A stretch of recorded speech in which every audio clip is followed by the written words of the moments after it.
네, 오늘은 말씀대로 내게 이루어지이다라는 제목으로 하나님 말씀 증거하겠습니다. 오늘 말씀에 앞서서 옆에 계신 분들하고 오늘은 오래간만에 이렇게 웃는 얼굴로 우리 인사하도록 하겠습니다. 주님께서 우리에게 오셨습니다. 주님께서 우리에게 오셨습니다. 네, 앞에 뒤에 계신 분들하고 우리 같이 인사하도록 하겠습니다. 주님께서 우리에게 오셨습니다. 네, 주님, 주님께서 오시는 것이 기쁨이 되셨으면 좋겠습니다. 세상이 아무리 어렵고 힘들고 하더라도 주님 오시는 것이 우리에게 희망이고 기쁨이고 즐거움이 되시기를 간절히 축원합니다. 아셨죠? 네. 자, 예수님께서 세상에 계실 때 이런 질문을 하셨습니다. 너희는 나를 누구라고 하느냐라는 겁니다. 예수님 물어보는 거예요. 제자들한테 야, 사람들이 나를 누구라고 하느냐? 뭐 여러 대답들이 있습니다. 뭐 더러는 세례 요한이고 더러는 엘리야고 더러는 선지자 중에 하나고 뭐 이렇게 대답을 하지요. 제자들의 대답이었습니다. 그래서 예수님이 물어보죠. 너희는 나를 누구라 하느냐라고 할 때 이 베드로가 성격이 급해가지고 못 참고 신앙 고백을 하지요. 주는 그리스도십니다라는 고백을 합니다. 오늘날 우리가 이제 크리스마스를 맞이하는 우리에게 예수님은 과연 누구냐라고 하는 질문이 여러분들에게도 들려주시기 바랍니다. 그리고 세상 모든 사람들에게 들려졌으면 좋겠습니다. 도대체 예수님은 누군데 성탄절날 자기네들끼리 선물을 주고받고 잔치를 열고 그러는지 모르겠다고 그들에게 예수는 누구인가? 라는 질문을 하고 싶습니다. 뭔데 놀고 있느냐는 거죠. 세상 사람들한테 예수 그리스도가 누구인지 물으면서 먼저 믿고 있는 우리에게 과연 예수는 어떤 분인가? 우리가 믿는 예수를 우리를 통해서 저 사람들에게 보여주어야 하는데 우리가 예수를 잘못 보여준 건 아닌가? 다시 한번 생각해보는 이 크리스마스가 되었으면 좋겠습니다. 성탄절을 크리스마스라고 하잖아요. 이게 한 단어로 쓰이지만 사실은 크라이스트와 이 마스라고 하는 단어가 합쳐진 겁니다. 예전에 어떤 목사님이 설교를 들은 적이 있는데 크리스마스를 외국에서 엑스마스라고 쓴다고, 그죠? 보셨죠? 엑스 이렇게 슬러시하고 마스 이렇게 씁니다. 엑스마스라고 쓰면 안 된다고 설교를 하시더라고요. 엑스는 뭐냐? 잘못된 거다. 이렇게 우리나라 엑스표 하듯이 이 엑스마스는 잘못된 거다. 그래서 제가 X가 그게 아닌데 수학을 좋아하시는 분들은 X는 뭐예요? XY 할 때 그 X는 뭐예요? X 미지수 모르는 거잖아요. 모르는 거를 X라고 하잖아요. 그 X가 아니에요. 이건 크리스투스 할 때 그 헬라어에 크리스투스를 우리는 영어로는 C로 쓰잖아요. 헬라어는 X로 씁니다. X로. 네, 이 크스라고 하는 단어가 앞에 와요. 그래서 목사님이 그걸 잘못 이해하시고 그래서 설교 잘해야 돼요.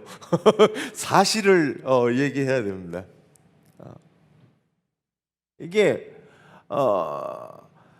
그러면 크라이스트라고 하는 거는 그리스도잖아요. 그리스도를 마스가 뭐냐면 마스가 뭔 줄 알아야 되잖아요. 이제 마스는 천주교에서 보면 미사라고 하는 게 이 마스예요.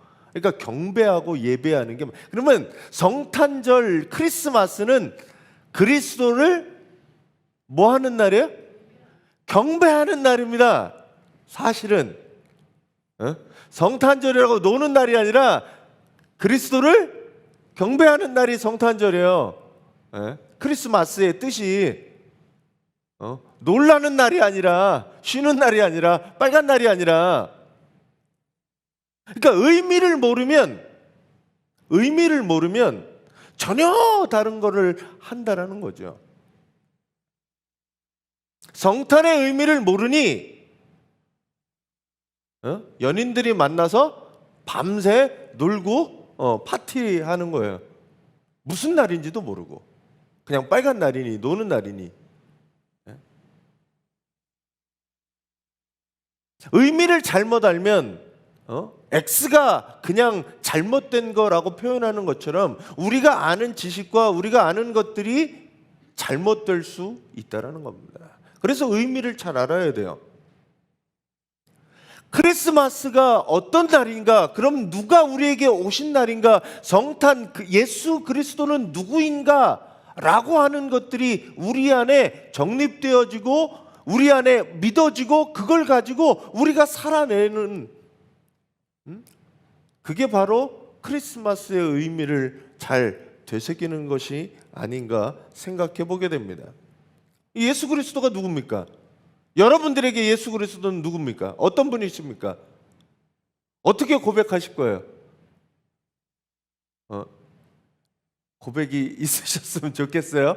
있지만 지금 얘기할 수가 없는 거죠, 그죠? 한꺼번에 얘기하지 못하니까. 예수님은 나의 무엇이다 라고 하는 게 있어야 돼요. 세상 사람들은 아무 예수님이 나하고 상관없는 그냥 한 2000년 전에 왔던 한 성인이고 거기서 끝날 수 있어요. 많은 사람들이 신봉하는 기독교의 창시자? 그 정도로 해석되고 이야기할 수 있습니다. 예수님이 오신 거는 믿으신 거죠. 다른 사람들한테도 묻고 싶어요. 예수님이 있었다는 사실, 이 세상에 많은 사람들이 믿는 그 예수님이 이 땅에 오셨다는 것을 믿는 사람들이 교회를 다니지 않아도 그 사람들이 있다면 그럼 그분이 왜 오셨는지 그거에 대해서 조금은 알고 생각해 봤으면 하는 마음입니다. 엄밀히 말하면 성탄절은, 크리스마스는 기독교가 기념하는 절기인데 온 세상 사람들이 이것을 기념하고 세계인들이 함께 즐거워하는 날이 되었습니다. 오늘 크리스마스의 시작을 이야기하려고 해요. 우리 성도님들 다 아시는 얘기지만 그 이야기를 하려고 합니다. 오늘 성서일과의 본문이 누가복음 1장 26절에서 38절입니다. 오늘 말씀의 시작은 여섯째 달에라고 시작을 합니다. 말씀의 시작이. 그럼 여섯째 달이 언제냐는 거예요. 여섯째 달이 뭐가 있은 후 여섯째 달? 그렇게 이해해야 되잖아요. 여섯째 달이 무슨 여섯째 달이냐? 라는 이야기입니다. 여섯째 달이 되었는데 어떤 것이 여섯째 달이냐면 그 앞 사건, 누가복음 앞쪽에 있는 사건이 있은 이후에 여섯째 달이 된 거예요. 그럼 그 앞 사건이 무엇이었냐라고 하면 지난주, 지지난주 설교에 등장했던 이 세례 요한이라고 하는 사람의 이야기입니다. 이 누가복음과 요한복음은 세례 요한이 얼마나 대단한 사람이냐면 예수님하고의 이야기를 자꾸 비교하고 이야기합니다. 오늘도 이 여섯째 달은 세례 요한이 탄생하고 여섯째 달을 된 것으로 시작하고 있습니다. 여섯째 딸이 된 이 세례 요한의 탄생을 보면 세례 요한의 탄생도 사실은 기적의 스토리였거든요. 기적의 스토리는 뭐였냐 하면 이런 거죠.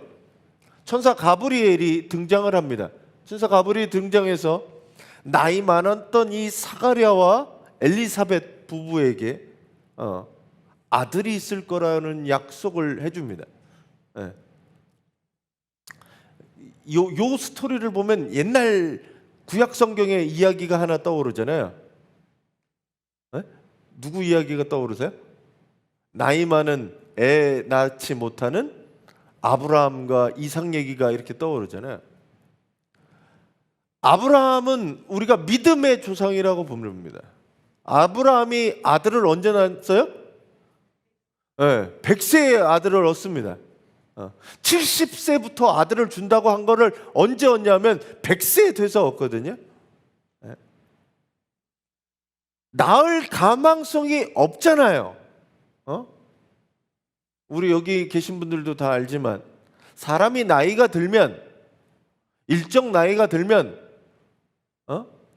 남자도 그렇고 여자도 그렇고 더 이상 아기를 할 수 없는 순간이 오지요. 네? 그러면 그건 출산할 수 없습니다. 더 이상. 그걸 알아요. 성경에도 아브라함 스스로도 알았고 아내도 할 수 없음을 알고 있었습니다. 그래서 사라는 사실은 그런 얘기를 들었을 때 웃거든요. 자기가 내가 이미 아이를 낳지 못한 지가 몇 년이 지났는데 내가 아이를 낳을 수 있을까? 그 얘기가 웃음으로 들립니다. 근데 어떻게 돼요? 하나님의 능력으로 임신을 하고 아이를 낳게 되죠. 오늘 이 세례 요한의 얘기도 마찬가지입니다. 가능성이 없는 이 엘리사벳이 아이를 임신하게 되는 거예요. 아들을. 그렇게 해서 임신한 지 6달이 지났습니다. 세례 요한과 예수님을 비교하는데 세례 요한은 아이 낳지 못하는 엘리사벳이 나이든 엘리사벳이 임신하게 되었다라는 겁니다. 그리고 오늘 이 이야기는 그보다 더 이거는 나이 많은 여인이 아니라 아예 나이를 낳을 수 없는 처녀의 몸으로 아이가 출생한다는 얘기가 있습니다. 고대 근동 신화나 그리고 우리나라의 신화도 이 처녀의 몸에서 입고 난 탄생의 이야기는 여러 군데 찾아볼 수 있습니다. 우리나라 신화에는 보통 특별한 사람은 어디서 나냐면 알에서 나잖아요. 알. 갑자기 알이 어디서 나왔는지 모르지만 알에서 막 태어나잖아요. 사람의 신비를 보여주는 것 중에 하나죠. 특별한 사람이 특별한 탄생. 예수님의 탄생 앞에서 세례 요한은 아이를 낳지 못하는 나이 많은 여인, 그리고 그와 비교되는 이 예수 그리스도는 이 동정녀 탄생이라고 하는 그 모티브를 갖고 오게 됩니다. 그래서 이 마리아를 한 여인이 찾아오게 돼요. 마리아를 어떻게 보면 여기 보면 정확한 나이는 나오지가 않지만 10대 후반 20대 초반의 여인에게 찾아옵니다. 그리고 이 여인 때문에 사실은 예수 그리스도의 탄생은 시작되게 됩니다. 보잘것없고 아무것도 아닌 것 같은 마리아가 스스로 하나님의 말씀에 순종하면서 이루어지는 바로 그 성탄의 신비를 오늘 같이 이야기하려고 합니다.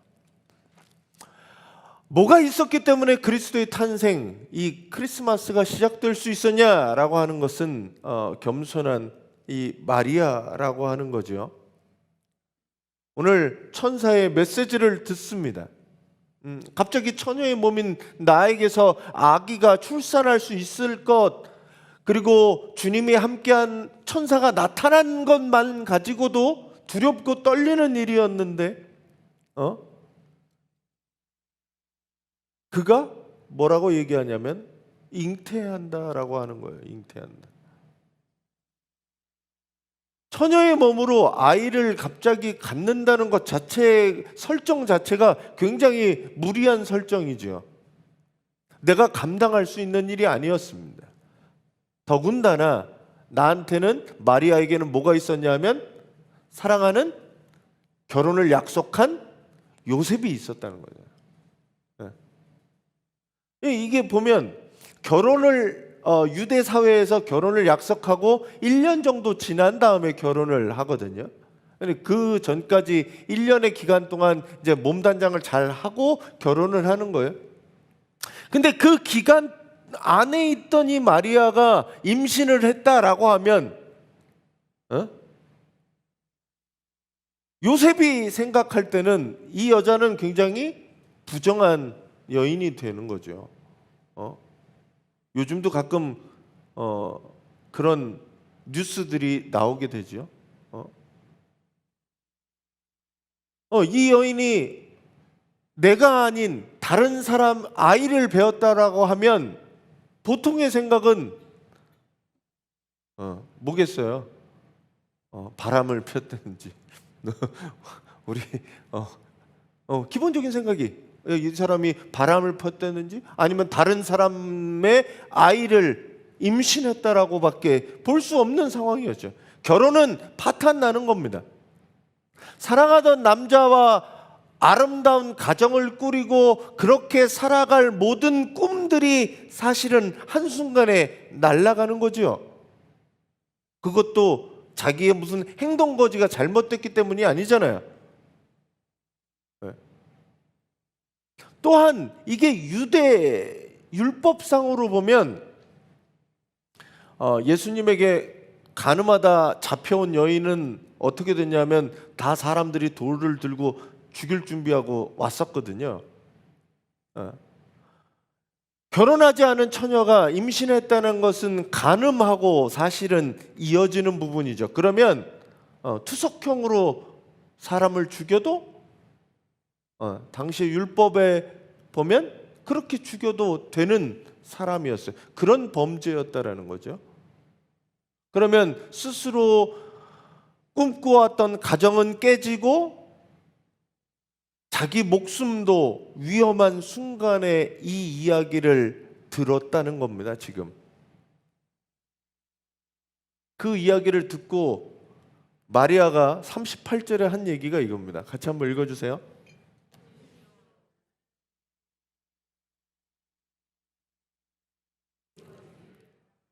네, 세 번역에 보면 이렇게 되어 있습니다. 보십시오. 나는 주님의 여종입니다. 마리아가 스스로를 뭐라고 생각했냐면 하나님의 종이라고 생각했습니다. 그리고 말씀이 나에게 이루어지기를 바랍니다. 말씀이 나에게 이루어지도록 나는 순종하겠습니다 라고 얘기합니다. 마리아의 기본적인 마음은 사람의 성품을 볼 수 있는데 겸손한 사람이었다는 거죠. 겸손한 사람이었어요. 하나님 앞에 스스로 종임을 깨닫고 하나님의 명령에 순종할 수밖에 없는, 그리고 그 명령을 듣게 되는 이 겸손한 사람이었다라고 이야기합니다. 예수의 어머니는 이후로도 자신을 스스로 높이거나 예수의 모친이라는 사실을 가지고 권력을 행사하거나 어떤 기적을 행사하려고 하지 않았다는 거죠. 메시아를 가졌다라고 하는 그걸 자기의 특권이나 자기의 자랑으로 생각한 적이 없었다는 겁니다. 묵묵히 예수 그리스도 뒤에서 예수 그리스도를 섬기며 뒷받침해 준 엄마와 같은 사람이 이 마리아였다라는 거죠. 하나님께서 사용하는 사람이 어떤 사람이냐? 겸손한 사람입니다. 지난주 수요일날 말씀드렸지만 겸손하다라고 하는 것은 가난하다하고 같은 의미를 갖습니다. 겸비한 사람, 겸손한 사람, 이 사람은 가난한 사람과 의미를 같이 합니다. 예수님께서 그래서 누가복음에도 이렇게 얘기하셔요. 가난한 자는 복이 있나니 천국이 너희 것이다 라고 얘기합니다. 마음이 가난한 사람은 마음이 낮아지고 스스로 겸손할 수 있는 사람, 하나님의 말씀 앞에서 스스로 나를 낮출 수 있는 사람, 그런 사람이 하나님의 나라를 받을 수 있고 하나님의 명령을 들을 수 있고 그 명령을 따라 살아갈 수 있습니다. 교만한 사람은 하나님의 말씀이 들려지지도 않고 들을 수도 없고 그걸 살아갈 수도 없습니다. 교만한 인간들이 누구 말을 듣는 줄 알아요? 지가 잘나가지고. 나만 잘났죠, 나만. 다른 사람이 왜 얘기하는지, 왜 그렇게 얘기하는지, 그렇게 행동하는지 관심조차 없고 들으려고 하지 않아요.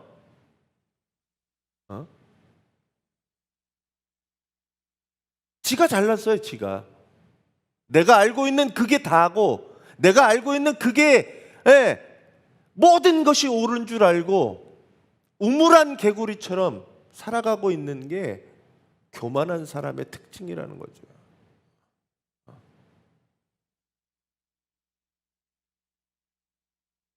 하나님 나라는 가난하고 겸손한 사람으로부터 시작되게 됩니다. 초대교회, 초대 이스라엘의 왕이었던 사람이 있습니다. 그 이름은 사울이었죠. 사울이 처음에는 겸손했습니다. 근데 이게 왕이 되고 나니까 겸손함을 점점 잃어버리기 시작했어요. 블레셋하고 전쟁을 할 때 군인들의 사기를 진작시켜서 이제 제사를 지내야 되는데 예언자가 없는 거예요. 선지자가 없는 거예요. 사무엘이 와야 되는데 안 오는 거예요. 스스로 판단을 하는 겁니다. 와야 되는데 왜 안 오지?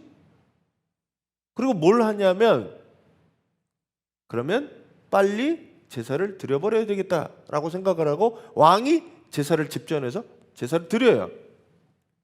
늦게 도착한 사무엘이 이렇게 얘기합니다. 순종이 제사보다 낫다. 그리고 듣는 것이 순양의 기름보다 낫다라고 표현합니다. 왕이 할 수 있다고 생각하고 월권을 하는 거예요. 월권. 스스로 교만해져서 판단하고 결정하고 해버린다는 거예요. 그게 뭔지도 모르고 잘못인지도 모르고. 교만한 사람들의 특징이 내가 옳고 내가 판단하고 내가 행동한다는 거죠. 마리아가 겸손하게 자신이 하나님의 도구로 쓰임받기를 원했습니다. 귀한 일에 쓰임받았다고 해서 자기를 드러낸 것이 아니라 하나님의 은혜와 행복에 감사하고 끝까지 겸손함을 보였던 이 마리아였기 때문에 그 몸을 통해서 예수 그리스도가 우리에게 올 수 있었습니다. 마리아처럼 우리가 하나님 앞에 나아갈 때 겸손함으로 나아가는 우리 성도님들이 되시기를 간절히 바랍니다. 오늘 여기 그림이 수태고지에 관한 이제 그림들이에요. 그 유명한 그림들입니다.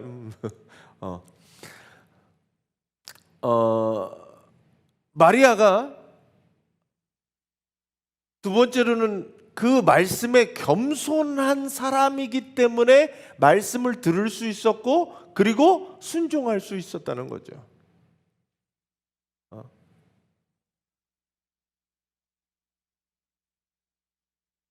이 이야기, 마리아가 누구보다도 잘 알고 이 천사의 이야기가 나에게 이루어졌을 때의 파장들, 내가 감당해야 할 몫들, 이런 것들이 가장 먼저 판단되고 계산되어진 게 마리아였을 거라는 거죠.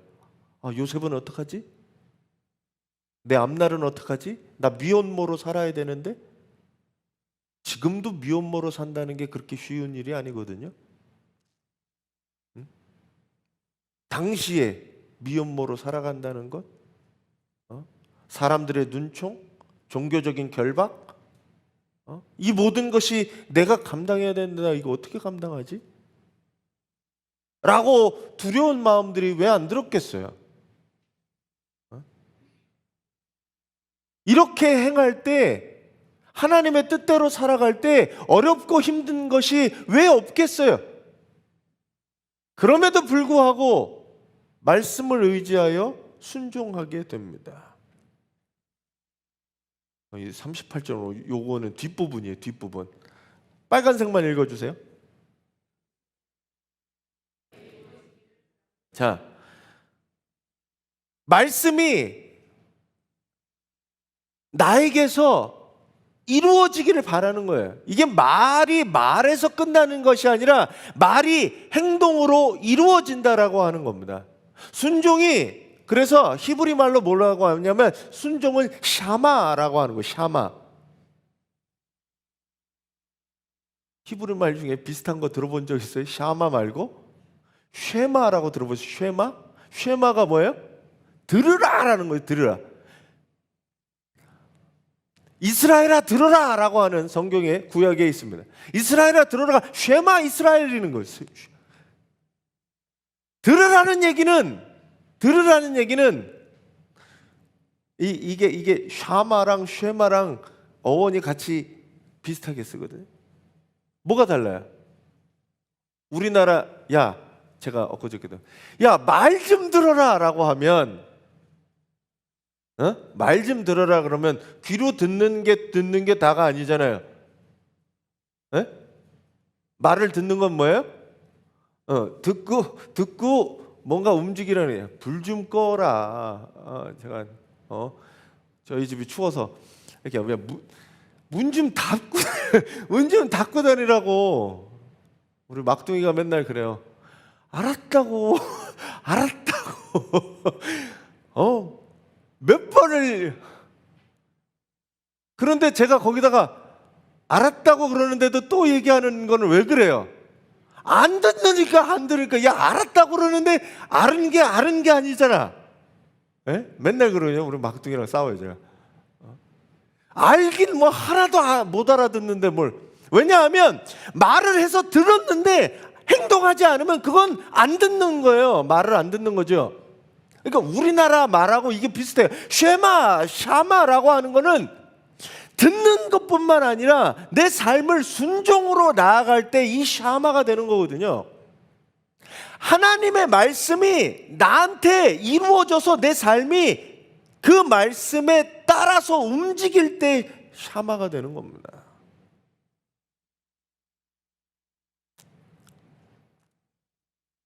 물건을 사면 제품 설명서라는 게 있어요. 제품 설명서.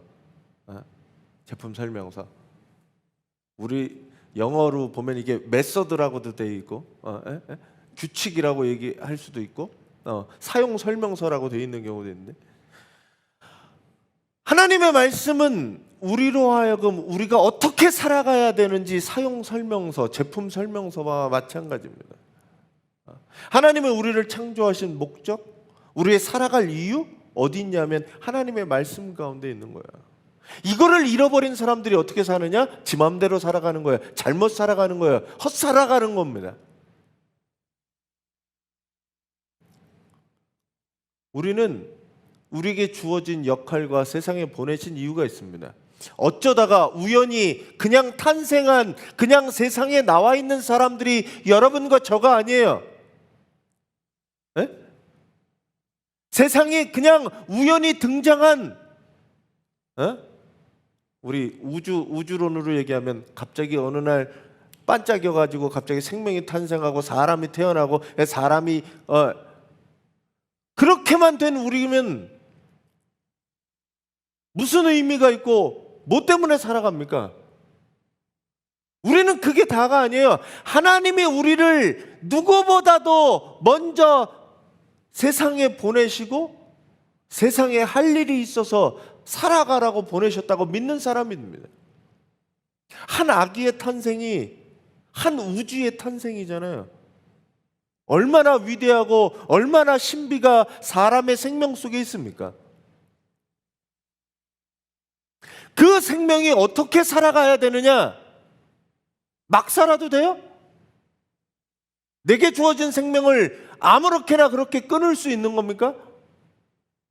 전쟁의 저 소용돌이 속에 아이들이 저렇게 죽어가고 사람이 죽어가는 것, 그게 아무렇지도 않은 건가요? 생명 하나가 얼마나 소중하고 그 가운데 하나님의 계획과 하나님의 역사가 그 안에 들어가 있는데 우리는 그 생명들을 소중하게 생각해야 되는 거죠. 그게 어떻게 돼야 되느냐? 말씀이 여러분 가운데 나에게 이루어질 때, 말씀이 말씀으로 끝나면 안 됩니다. 말씀이 우리에게 이루어지는 것, 하나님의 말씀에 내가 순종하는 이 샤마가 되는 것, 그게 바로 우리가 살아갈 이유고 살 목적이라는 겁니다.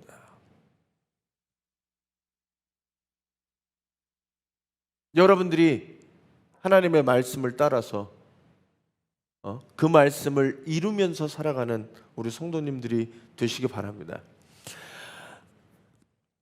순종을 하려면 뭐가 필요하냐면 그냥 순종이 되는 게 아니라 순종하려면 뭐가 필요하냐면 용기가 필요합니다. 용기. 겸손은 내가 갖고 있으면 돼요. 근데 순종은 하겠다고 마음먹어서 되는 게 아니라 거기에 용기가 필요한 겁니다. 믿음의 조상이라고 부르는 아브라함이 아까 말씀드린 대로 몇 살 때 아들을 얻었어요? 100살 때 아들을 얻었습니다. 근데 천청병력과 같은 하늘의 음성이 들리죠? 아들을 잡아 바치라는 거예요? 네 아들을, 아니 줄 때는 언제고 이 아들을 잡아 바치라니.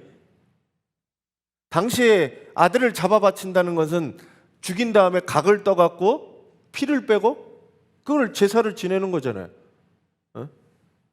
그래서 산으로 데려가서 죽이려고 칼을 뽑아 들었을 때 하나님이 순양을 바치라고 하고, 그 이후로 인신에 대한 공양이 성경에는 나오지 않습니다.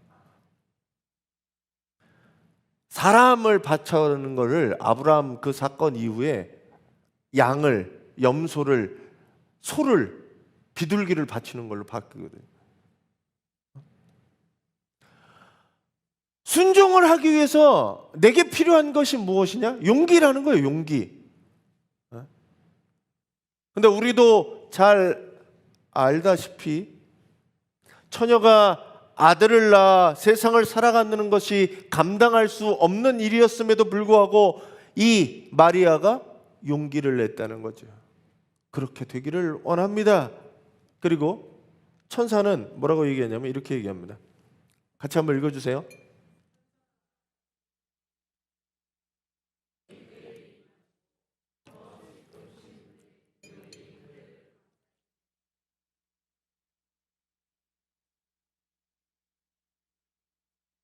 자, 사람이 용기를 낸다고 그 용기가 얼마나 갈 것 같으세요?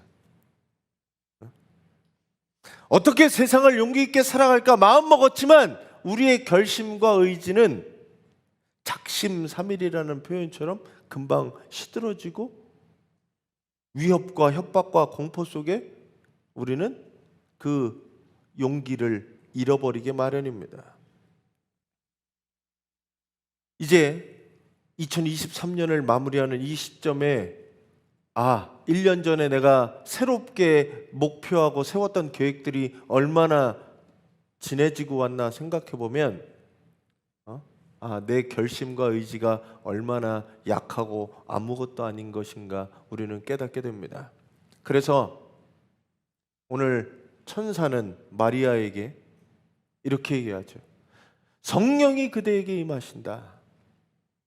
그리고 더없이 높으신 분의 능력이 그대를 감싸줄 것이다. 그 시작은 마리아의 용기였고, 그 용기에 하나님께서 성령을 부어주시고 능력으로 감싸주셔서 그 일을 가능하도록 순종하며 살아갈 수 있도록 용기를 더해 주신다는 겁니다. 어떻게 보면 마리아의 이 이야기는 주님, 내가 그렇게 결단하겠습니다. 그렇게 하겠습니다. 라고 하는 약속이 아니라 그렇게 되기를 믿는다는 믿음의 고백이었다는 거죠. 단순하게 나는 내 안에 그렇게 되기를 내가 믿습니다. 라고 하는 고백이었어요. 내가 할 수 있는 것이 약함을 알고 어쩔 수 없는 것을 알고 내가 할 수 있는 것은 주님이 그렇게 되기를, 주님이 일하시기를 나는 믿음으로 고백할 수밖에 없다라는 것을 마리아는 알았어요. 믿음으로 고백하고 그 고백 위에 하나님께서는 순종할 수 있는 힘과 용기와 능력을 더하셔서 그렇게 할 수 있게끔 하셨다는 겁니다. 우리의 결심과 용기는 약하지만 성령의 능력이 우리를 감싸주실 때 하나님이 우리의 길을 인도하시고 이끌어 주실 줄 믿습니다. 그러기에 우리는 파도치는 바다를 용기를 가지고 반석 위를 걷는 것처럼 걸어갈 수 있습니다. 여러분들이 믿음의 고백을 하실 때 하나님께서는 성령의 능력으로 덧입혀 주실 줄 믿습니다. 그 길을 걸어가시는 우리 성도님들이 되시기 바랍니다. 오늘 하나님의 아들이신 예수 그리스도의 탄생의 신비에는 마리아의 이 믿음의 고백이 있었기에 가능했습니다.